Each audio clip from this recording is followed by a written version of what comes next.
할렐루야. 아멘. 하나님께서 오늘도 우리 가운데 임하셔서 큰 은혜 주시리라 믿습니다. 오늘 설교 제목은 유레카입니다. 이미 잘 알고 계시는 분이 계시겠지만 우리 유레카라고 하는 단어를 한번 외쳐보면 좋겠습니다. 우리 오른손 드시고 유레카, 유레카, 찾았다, 알았다, 그런 뜻입니다.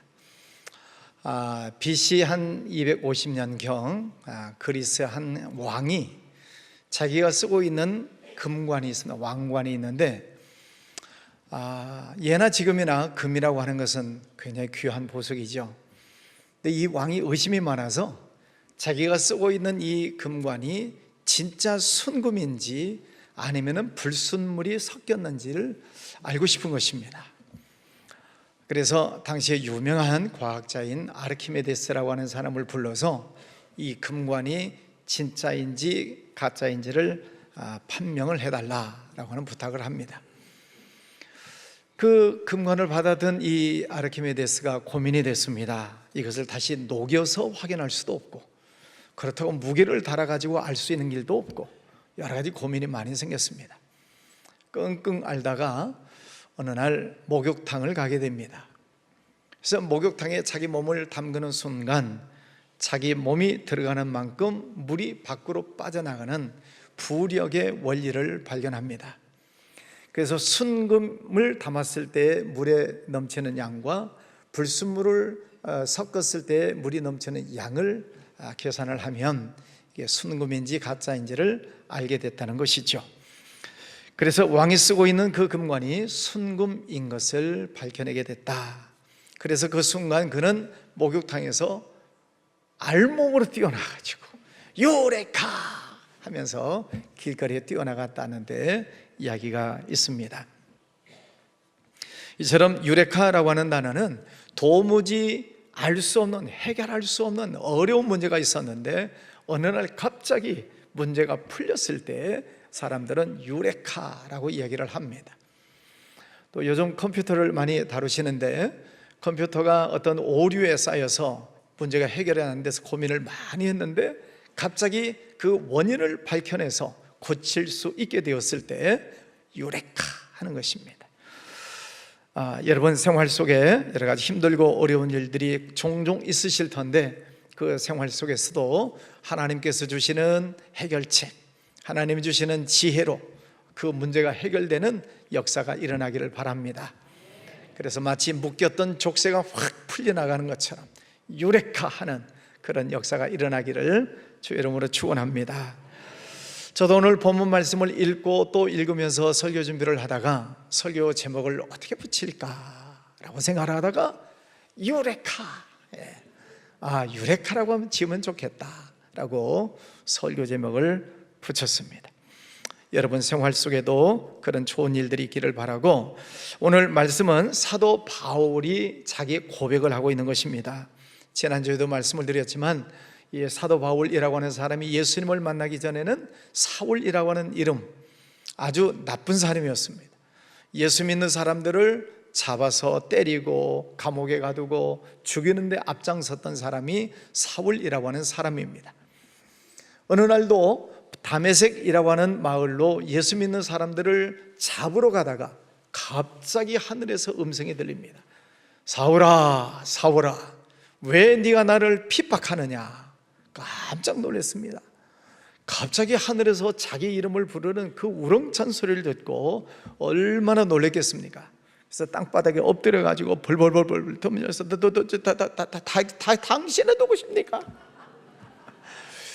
그랬더니 다시 하늘에서 음성이 들립니다. 나는 네가 핍박하는 예수라. 예수님을 만나본 적이 없는데 예수님이라는 음성을 듣게 됩니다. 얼마나 충격을 받았는지 갑자기 실명을 하고 맙니다. 옆에 같이 따라갔던 사람의 손에 이끌려서 어느 마을에 들어갔는데 밥을 먹을 수가 없습니다. 잠을 잘 수가 없습니다. 그렇게 3일 동안 고생을 하고 있습니다. 하나님께서 아나니아라고 하는 선지자를 부르셔서 그에게 말씀을 하십니다. 아나니아야, 너 저 직가라고 하는 마을에 가서 사울이라고 하는 청년을 만나라.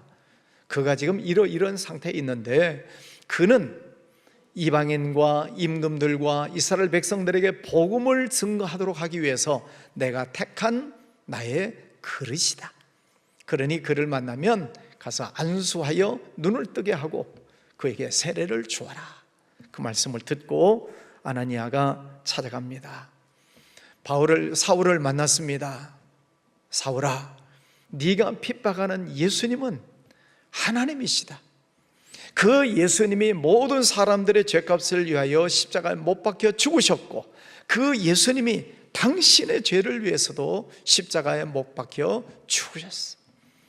그래서 당신이 예수님을 믿고 신앙을 고백하면 당신도 구원을 받아 하고 예수님에 대한 말씀을 드리고 사울은 그 자리에서 세례를 받게 됩니다. 그로부터 예수님을 만난 그 체험을 가지고 그는 열심히 복음을 전하는 사람이 됩니다. 시간이 흘러갑니다. 많은 시간이 흘러갔습니다. 그렇게 열심히 신앙생활을 하던 이 바울에게도 의심이 들기 시작했습니다. 내가 진짜 예수님을 믿는 사람인가? 내가 정말 하나님을 만난 사람인가? 하는 그런 의구심이 들기 시작합니다. 왜냐하면 분명히 자기가 예수님을 믿는다고 믿음을 고백했음에도 불구하고 자기 마음속에 나쁜 생각이 들어오는 거예요. 욕심이 들어오기도 하고 불편한 생각이 들어오기도 하는 것입니다. 그러면서 고민이 되는 거예요. 내가 예수 믿는 사람인가 아닌가? 왜 예수님을 믿는다고 한다면 내 마음속에 나쁜 생각이 들어올까? 그렇게 살지 말아야지 라고 생각을 하는데도 어느덧 또 못된 행동을 하고 있는 자기 자신의 모습을 보면서 자꾸 회의감이 드는 것입니다. 그래서 이 사도 바울은 이것을 내 마음속에 두 마음이 있다라고 표현을 하고 있습니다. 두 마음이라고 하는 것은 꼭 이렇게 살아야 되는가? 내 마음대로 살면 안 되나? 라고 하는 이런 생각. 또 하나는 내가 예수 믿는 사람이 되었는데 예수를 잘 믿는 사람이 되어야지 라고 하는 이 두 가지 마음이 있다는 거예요. 여러분은 어떻습니까? 어떤 사람은 이런 문제에 대해서 전혀 고민이 없는 사람이 있어요. 예수 믿지 않는 사람, 세상 사람들은 고민이 없습니다. 우리는 이 주일날이면 교회 와서 예배를 드리는데 그들은 일요일이죠. 일요일 쉬는 날입니다. 그래 고민하지 않고 집에서 그냥 쉬고 있는 것입니다. 고민할 것도 없습니다. 갈등할 것도 없습니다. 그냥 세상 속에서 지내면 되는 거예요. 또 한 사람, 갈등이 없는 사람이 있습니다. 예수님을 진심으로 잘 믿는 사람. 주일날이 되면 교회에 오는 것 당연하게 생각하고 예물을 드리는 것 당연하고 충성 봉사 헌신하는 것 당연하게 생각을 하기 때문에 이 사람은 고민이 없습니다. 네, 세 번째 사람이 문제예요. 이 사람은 교회도 다닙니다. 예수님을 믿는다고 얘기도 합니다. 그럼에도 불구하고 고민이 되는 거예요. 내가 진짜 예수를 믿나? 예수 믿는 내가 왜 이렇게 엉터리 신앙생활을 하고 있지? 자꾸 두 마음이 왔다 갔다 하는 것입니다. 기분이 좋으면 열심히 하고 기분이 나쁘면 안 하고 좋으면 하고 아니면 말고 하는 그런 이중적인 생활을 하는 모습을 보면서 사도 바울이 자기 자신이 괴로운 것입니다. 처음에는 예수님의 음성을 듣고 눈이 멀었다 떴다 하면서 엄청난 체험을 하면서 예수님을 열심히 믿기로 다짐을 했는데 시간이 흘러가면서 자꾸 회의감이 들고 의구심이 들기 시작하는 것입니다. 그래서 그는 이 두 마음이 내 속에서 싸우고 있다라고 오늘 본문에 표현을 하고 있습니다. 자기 생각으로는 하나님의 백성답게 선하게 착하게 살아야지 라고 생각을 하는데 어느덧 또 나쁜 짓을 하고 있는 것입니다. 착하게 선하게 살아야지 하는 마음을 가지고 있는데 실제로는 나쁜 행동을 하면서 살고 있는 자기 자신의 모습을 보면서 괴롭다는 거예요. 내가 왜 이럴까? 나 예수 믿는 사람인데 하나님의 백성인데 하나님의 자녀답게 살지 못하고 왜 자꾸 죄를 짓고 또 죄를 짓는 삶을 살고 있을까? 자기 자신에 대한 실망의 모습을 보는 것입니다. 사도 바울이 얼마나 고민을 하고 있는지 오늘 성경에 나오고 있는 말씀을 그대로 제가 읽어드리겠습니다. 19절에 보면 내가 원하는 바 선은 행하지 아니하고 도리어 원하지 아니하는 바 악을 행하는도다. 21절 선을 행하기 원하는 나에게 악이 함께 있는 것이로다. 이게 무슨 뜻이에요? 속으로는 예수 믿는 사람답게 살아야지 이렇게 생각을 하는데 어느 순간 또 예수 믿지 않는 사람들과 똑같이 그런 나쁜 짓을 하고 나쁜 행동을 하고 있더라는 것입니다. 그래서 이 두 마음이 싸우는 거예요. 내가 열심히 일을 해야지 하는 마음과 에라 모르겠다 하는 마음이, 두 마음이 내 속에서 싸운다는 거예요. 저는 이 사도 바울의 고민의 모습을 보면서 한편으로는 그것도 참 감사하다, 고민하고 갈등하고 있는 것도 감사하다. 왜냐하면 세상 사람들이 이런 고민 갈등 안 하잖아요. 내가 뭐 신앙생활 열심히 해야지, 예수 믿는 사람답게 다 뭐 살아야 될 텐데, 이런 고민하지 않습니다. 그런데 이런 고민과 갈등을 하고 있다는 것은 아직은 신앙이 살아있다는 증거지요. 아직은 믿음의 불씨가 살아있기 때문에 고민을 하는 것입니다. 내가 이렇게 해서는 안 되지, 내가 열심히 신앙생활을 해야 될 텐데 하는 이런 갈등을 한다는 것이죠. 그런데 이제 이 신앙의 불씨가 살아있을지라도 이 상태에서 내버려 두면 안 되고 오늘 중대한 결단을 하셔야 됩니다. 내 믿음이 지금까지는 이럴까 저럴까 할까 말까 여러 가지 고민 갈등이 있었을지라도 이대로 계속 가면은 이제는 완전히 식어버리고 차가워질 수 있기 때문에 혹이라도 내 속에 이런 뜨뜻미지근한 믿음이라고 하는 생각이 든다면 오늘 결단을 해야 됩니다. 내가 이렇게 살아서는 안 되지, 내가 다시 열심히 신앙생활을 해야지, 내 신앙 경력이 몇 년인데 언제까지 미지근한 신앙생활을 할 것인가, 이제 오늘 말씀을 듣고 내가 결단을 해야 되겠다 하고 다짐을 하는 시간이 되시면 좋겠습니다. 사도 바울도 그랬다고 했잖아요. 열심히 하다가 갑자기 의심이 들어서 지금 갈팡질팡하고 있는 거예요. 내가 왜 이러고 있을까? 그러다가 갑자기 유레카 하면서 깨달았다, 하나님의 진리의 말씀을 내가 알았습니다 하고 외치고 있는 것입니다. 그러면 이 바울은 무슨 문제를 가지고 그가 은혜를 깨닫고 유레카했을까? 세 가지를 말씀드렸는데 여러분도 그 말씀 속에서 동일하게 마지막에는 유레카하고 외치시면 좋겠습니다. 첫 번째는 감사입니다. 오늘 사도 바울이 엄청난 고민과 갈등을 하다가 깨달은 첫 번째 말씀은 감사입니다. 24절 25절 오호라 나는 곤고한 사람이로다. 이 사망의 몸에서 누가 나를 건져내랴. 우리 주 예수 그리스도로 말미암아 하나님께 감사하리로다. 네. 자기가 지금 하나님께 감사할 수 있다는 것이 감사하다는 거예요. 사랑하는 성도 여러분, 여러분의 믿음이 미지근하고 갈팡질팡하고 왔다 갔다 할지라도 하나님께 감사하는 마음이 있다면 그것을 감사하자 하는 것입니다. 여러분, 지금까지 지내온 것 감사하십니까? 오늘 건강한 모습으로 교회에 와서 예배 드릴 수 있는 것도 감사하지요? 여러분 가족들 모두 건강하십니까? 그것도 감사하지요? 여러분 직장에 출근할 수 있고 사업하는 일들에 나가서 일을 할 수 있다는 것도 감사한 일이에요.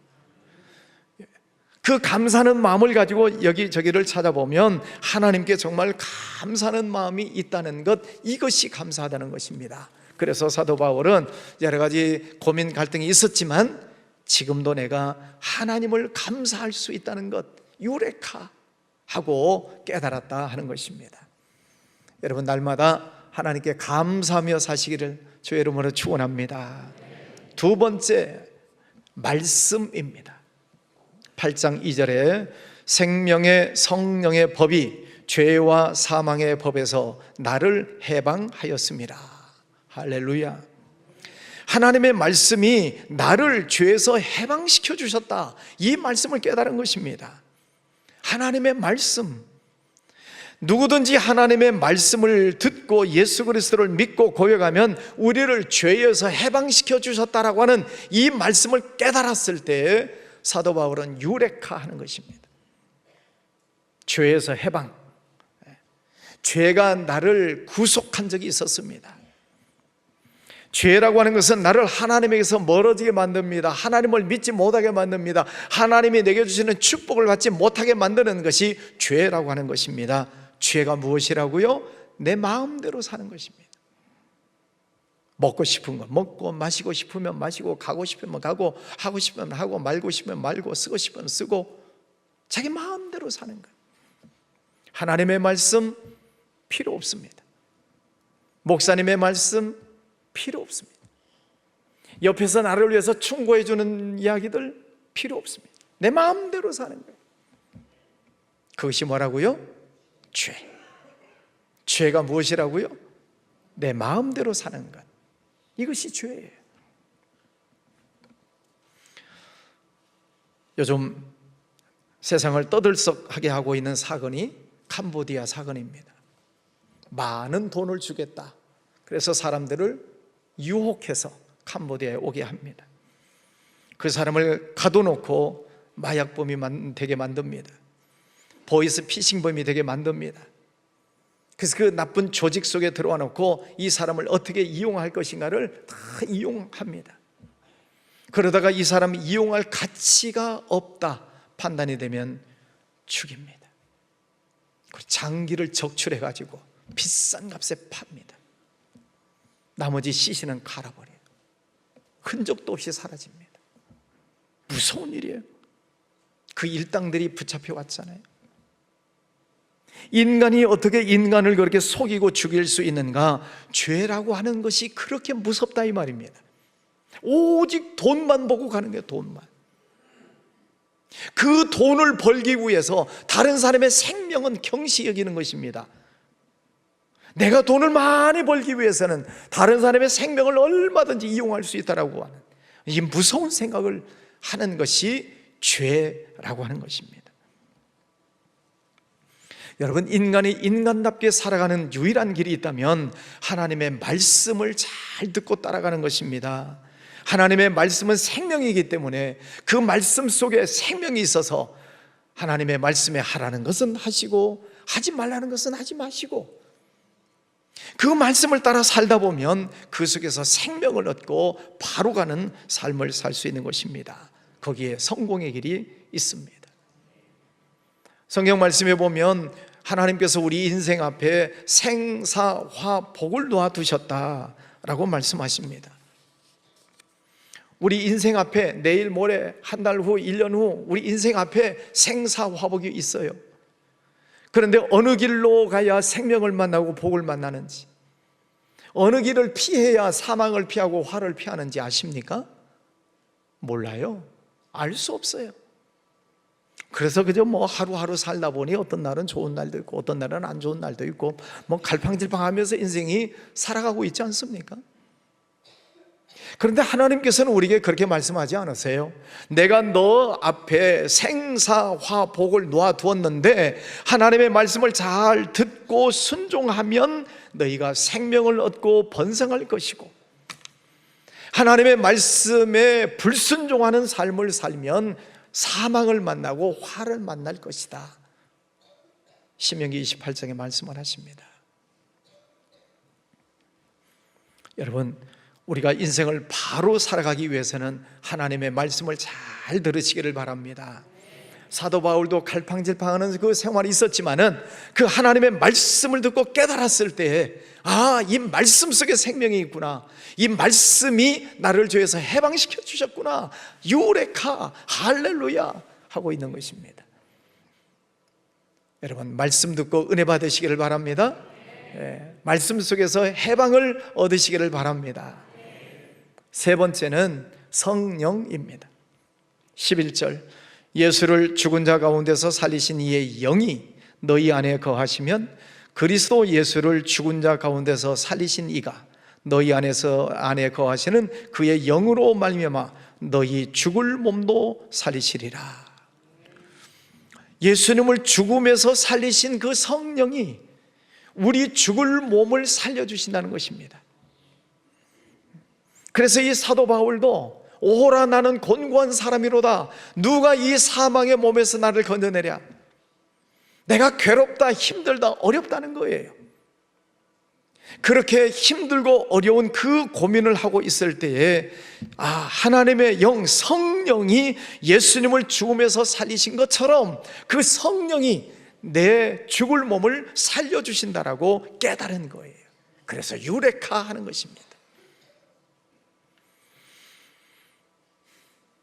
조금 살짝 기분 나쁜 말씀을 하겠습니다. 여러분, 언젠가는 죽어요. 별로 기분이 안 좋으신 것 같아요. 그날이 언제일지는 알 수 없지만, 그날이 언제일지 모르지만 그날은 반드시 옵니다. 여러분, 죽음 이후 악령을 따라 지옥으로 갈 것이냐, 성령을 따라 천국으로 갈 것이냐, 중요한 문제입니다.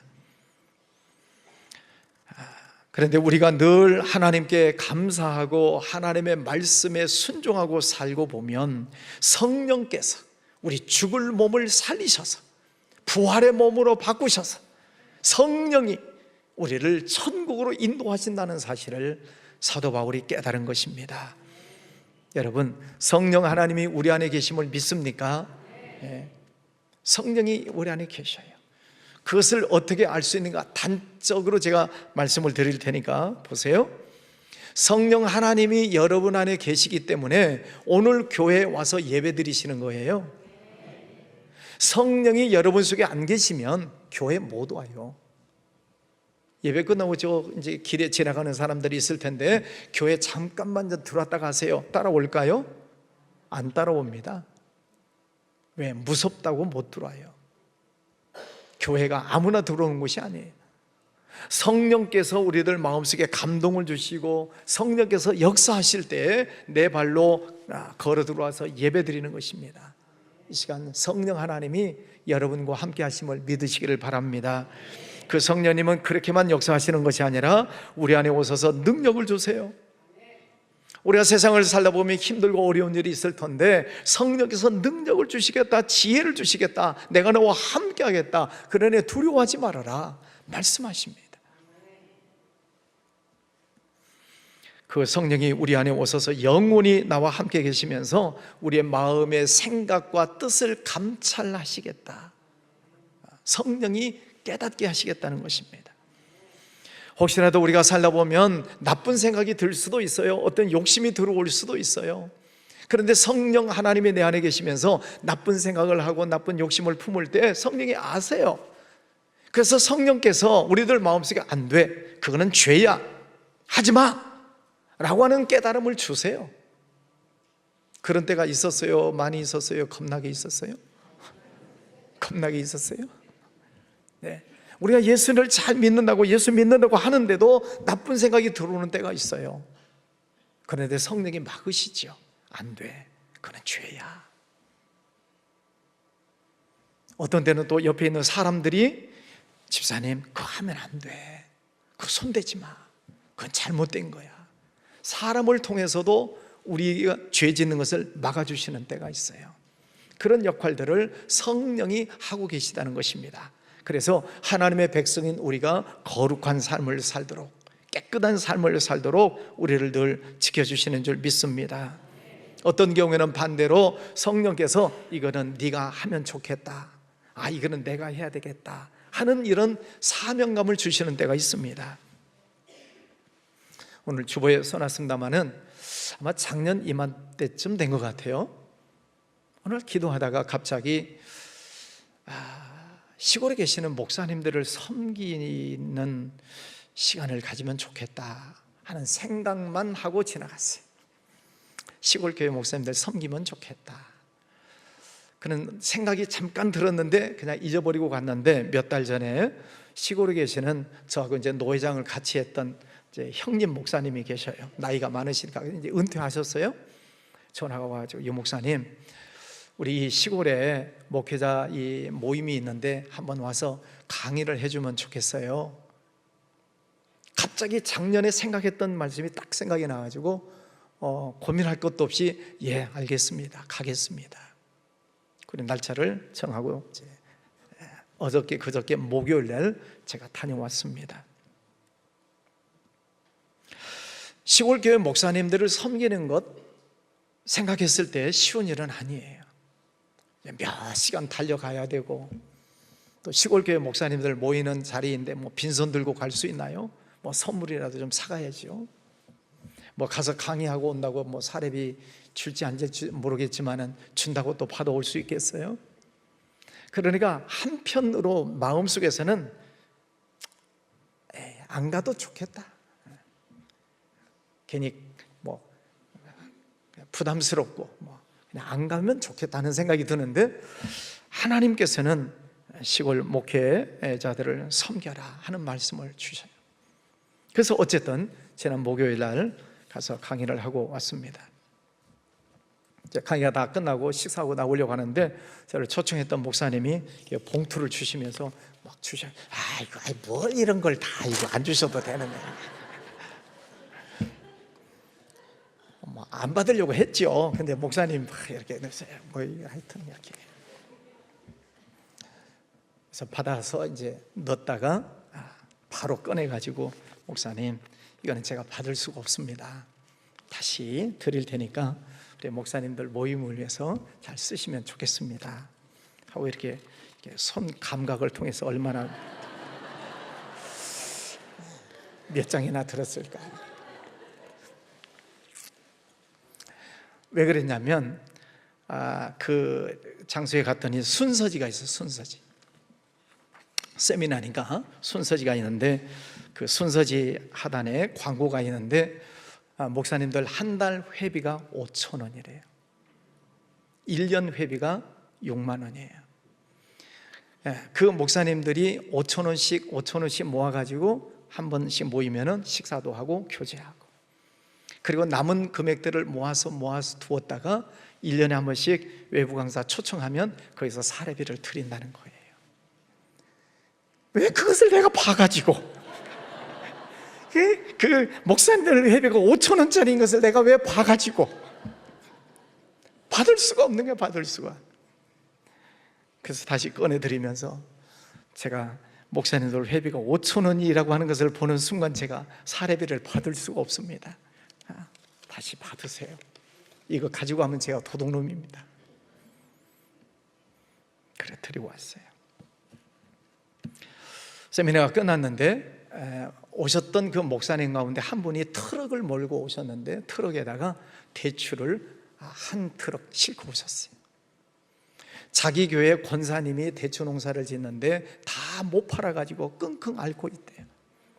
그래서 이 목사님이 너무 마음이 아파가지고 그 시골 목사님들 모이는 그 장소에 와가지고, 목사님들 한 봉지씩만 좀 사주세요. 여러분, 목사에게 얼굴을 깔고 이 물건을 판다는 게 쉬운 거 아닙니다. 그런데 그 권사님을 사랑하는 마음으로 너무 안타까우니까 와서 한 봉지씩 사달라고 부탁을 하는 거예요. 아직도 많이 남았어요. 그래서 제가 10봉지를 샀어요. 목사님 10봉지를 주세요. 그랬더니 목사님 90도로 인사를 해요. 목사님 고맙습니다. 그래서 그 목사님과 얘기를 하다 보니 어쨌든 이제 많이 남아있다고 그래서, 목사님 우리 내일 모레 토요일 날 우리 교회 이런 장터가 있는데 한번 가지고 오시겠습니까? 그랬더니 아이고 가야죠. 그래서 어저께 오셨어요. 아까 뭐 광고에는 전라남도 무주라 그러는데 무식한 소리고 전라북도 무주. 누가 편집을 누가 잘못했어요. 전라북도 무주. 그날 목요일 날 3시간을 달려갔습니다. 가서 도착한 교회가 충전교회, 충청도와 전라북도의 경계에 있는 교회. 그래서 충전교회, 충청도, 전라도 합해가지고 충전교회.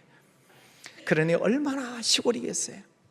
첩첩산골 시골이지요. 그러니 그 지역에서 목회하는 목사님들 한 40-50명 모이셨는데, 교회가 어떤 교회는 10명 모입니다. 어떤 교회는 15명, 20명 모입니다. 그런 교회 목사님들이 모여서 같이 서로 용기를 주고 교제하고 하는 그런 모임이에요.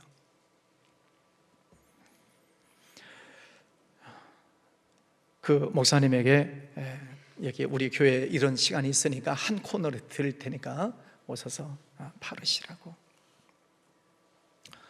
또 국계교회 작년에도 오셔서 바르셨죠. 국계교회 목사님이 올해 또 오셨는데 몸이 좀 많이 말랐어요, 작년보다. 그래서 목사님 왜 이렇게 살이 빠지셨습니까? 그랬더니 좀 아팠어요 그러시더라고요.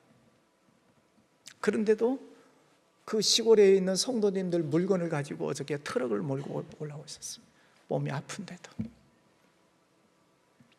그 말씀을 듣는데 막 눈물이 나는 거예요. 목사님들이 진짜 목사님.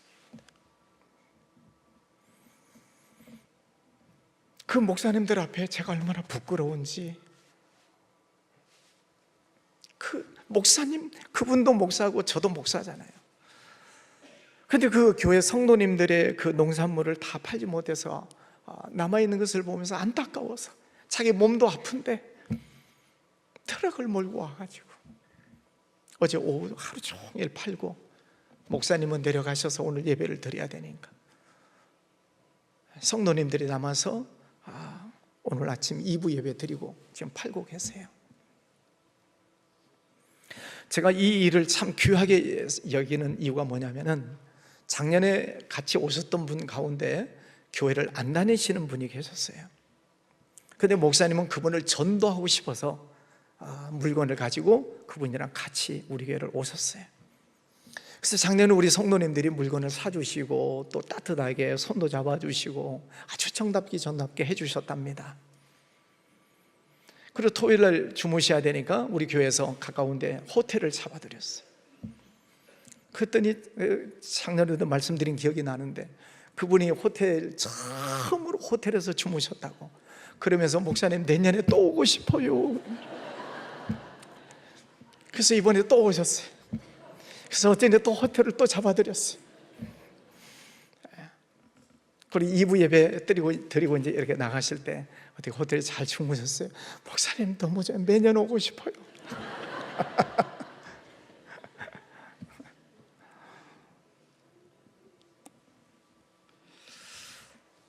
여러분들이 물건 사는 거는 그저 뭐 한 봉지, 뭐 두 봉지 그러지 않겠습니까? 근데 그분들에게는 생업이에요, 생업. 제가 이렇게 눈물을 짜가면서 말씀드리는 이유가 뭐예요? 예보위에 나가서 많이 사시라고 눈물로 호소를 하는 것입니다. 빈 트럭으로 내려가시도록 여러분 많이 사주세요. 여러분도 드시고 아들도 주고 딸도 주고. 전도 대상자 많이 계세요? 전도 대상자도 갖다 주시고. 또 어저께 오늘 우리 부목사님들이 뭐 설치하고 우리 부목사님 고생 많이 하셔요. 우리 부목사님도 하나씩 사주시고. 뭐 제 얘기는 안 하겠습니다. 성령께서 주시는 생각, 내 생각이 있어요. 내 생각. 나는 하고 싶지 않아요. 그 멀리 시골까지 가고 싶지 않아요. 시간 버려야지. 빈손으로 못 가서 뭐 소문에 사가야지. 뭐 그렇다고 뭐 남고 뭐 떨어지는 거 없어요. 다시 죽어왔어요. 그래, 인간적인 면에서는 부담스러운 거예요. 그러나 하나님께서 말씀하신 그 명령의 말씀을 듣고 농어촌 목회자를 섬겨라 하는 그 말씀을 들었을 때 아멘 하는 거죠. 아멘. 그랬을 때 그 속에서 하나님이 주시는 은혜가 있고, 또 우리 교회가 뭐 잠깐 우리가 팔아드리는 일들이지만은, 그래서 작년에 안 믿었던 그분이 너무 우리 교회에 오셔서 사랑을 많이 받고, 또 교회가 이런 곳이구나 깨닫고 교회 나가기 시작하셨대요. 할렐루야. 여러분, 시골에서 한 명 전도하는 게 얼마나 어려워요. 그런데 이렇게 잠깐 물건을 사고 팔고 하는 이 관계 속에서 하나님의 사랑을 깨달으셨다는 거죠. 그래서 교회 다니기 시작하셨어요. 그러면 이게 얼마나 귀한 일인가. 성령의 인도하심에 순종했을 때 하나님께서 영광을 받으시고 하나님께서 아름다운 열매를 맺게 해주신 줄 믿습니다. 그게 유레카, 내가 깨달았다 하는 거예요. 말씀을 정리합니다. 사도 바울, 유명한 사람이 예수님을 뜨겁게 체험했어요. 그래서 열심히 전도하다가도 그 사람도 마음에 갈등이 있었다는 겁니다. 내가 왜 이럴까? 내가 왜 이렇게 약해졌을까? 내가 이렇게 또 죄가 또 생각이 날까? 그렇게 막 고민하다가 말씀을 읽고 깨달아서 아직도 내가 하나님을 향한 감사하는 마음은 있구나. 하나님의 말씀이 나를 죄에서 해방시켜 주셨구나. 성령 하나님이 나와 함께 하시는구나. 그것을 깨달았을 때 유레카, 하나님 감사합니다. 하나님 내가 깨달았습니다. 그래서 이 사도 바울이 그때부터 다시 거듭나서 평생토록 하나님의 일을 하는 위대한 사도 바울이 되었습니다. 우리 성도님들, 혹이라도 지금 어떤 갈등이 있고 고민이 있고 뭐 그럴 수 있어요. 인간이니까. 그러나 오늘 말씀을 듣고 여러분 유레카 하는 이 말씀에 힘이 되셨다면 오늘 결단하시고 오늘부터 다시 하나님을 잘 섬기시고 더 열심히 하나님 앞에 충성하시고 하나님께 영광 올려드리는 복된 삶이 되시기를 주의 이름으로 축원합니다. 거룩하신 아버지 감사합니다. 오늘도 하나님의 성전에 나와서 하나님께 예배할 수 있도록 저희를 불러주셔서 감사합니다. 이 모든 것 하나님의 은혜입니다. 하나님, 이제 연약했던 마음, 미지근했던 마음, 또 이럴까 저럴까 생각했었던 마음들을 이제 다 정리하고 오늘 유레카, 내가 하나님의 뜻을 깨달았습니다. 하나님의 은혜를 내가 발견했습니다. 이제부터 영원토록 주님과 동행하겠습니다. 주님 앞에 충성하며 살겠습니다. 다짐하는 우리 모두가 되게 하여 주시옵소서. 예수님 이름으로 기도하였습니다. 이제는 우리 주 예수 그리스도의 은혜와 아버지 하나님의 크고 놀라우신 사랑하심과 성령님의 보호하시고 인도하심이 우리의 연약함을 아시고도 우리를 버리지 아니하시고 지켜주시는 아버지에게 늘 감사하고 말씀 듣고 깨닫고 이제는 성령 안에서 날마다 승리하며 유레카를 외치며 영광 돌리며 살기로 다짐하고 돌아가는 우리 모든 성도들 머리머리 위에 이제로부터 영원히 함께 계시기를 간절히 축원하옵나이다. 아멘.